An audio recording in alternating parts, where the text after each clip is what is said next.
Now, Eric, let's just bring this to land with Yes. a couple of practical questions. Preaching and teaching Job.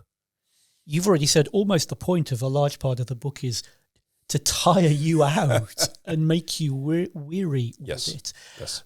Give us some tips for the preaching and teaching of the book as a whole.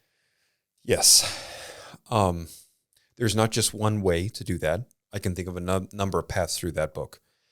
If I were preaching it, I would try to make the small groups in the church run parallel to the sermons and have them be reading more and longer sections of the book. Mm-hmm. I'd be encouraging people to read it through all the way so that they get the experience of the book contains its own sort of teaching mechanism. If you can make it through, you'll be a better Christian at the end.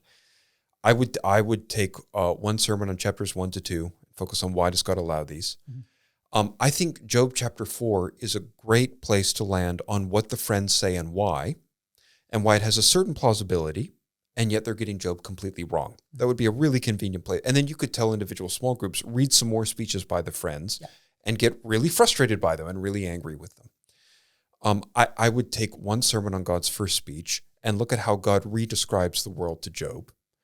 I'd take one sermon on the second speech and talk about God's defeat of evil. And I'd take one sermon on Job chapter 42 and watch Job very beautifully repent and worship before anything in his life gets better. So those 5 weeks would be a very solid survey of the book that could be run with small groups concurrently and do justice to the length of the book. Yeah, thank you. That's really helpful. And then the final question is back to where we began. Yes. The application of this now into suffering, our own suffering, or as we try and be a godly, encouraging help to those we know who are suffering like Job. This is a really big question. Just paint for us, for you, what are the outlines of the big biblical landscape on what God says into suffering, and then what you see the particular contribution of the book of Job being? Yes. So I see the particular contribution of the book of Job is to make us wiser in how we interpret suffering and give us a new category to interpret, which we won't always need. But with the help of God's Spirit, we will know when to turn to the book of Job.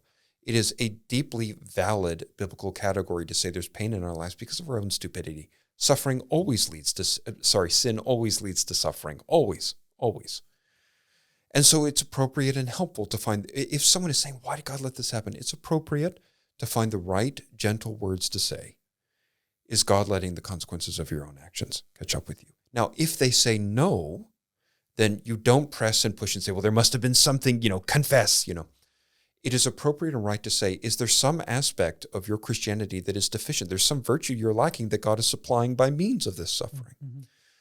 And if they say, well, if there is, I have no idea what it is. If they start to say the Job-like things of, I just want to talk with God and learn what happened, and he's just not there anymore, then, life is confusing. We may not always know with 100% certainty when we turn to the book of Job. But if the person you're talking to, if it just doesn't make sense in relation to sin, if it doesn't make sense in relation to spiritual improvement, then it may be that the book of Job is the place to turn. And we only ask those questions slowly, cautiously, prayerfully, with a lot of room for a margin of error.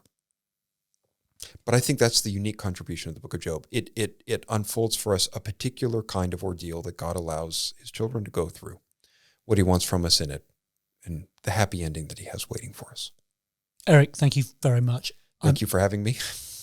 Well, I think I'm not having you. We are the co-hosts. So thank you for letting me interview you. I look forward to co-hosting with you next time.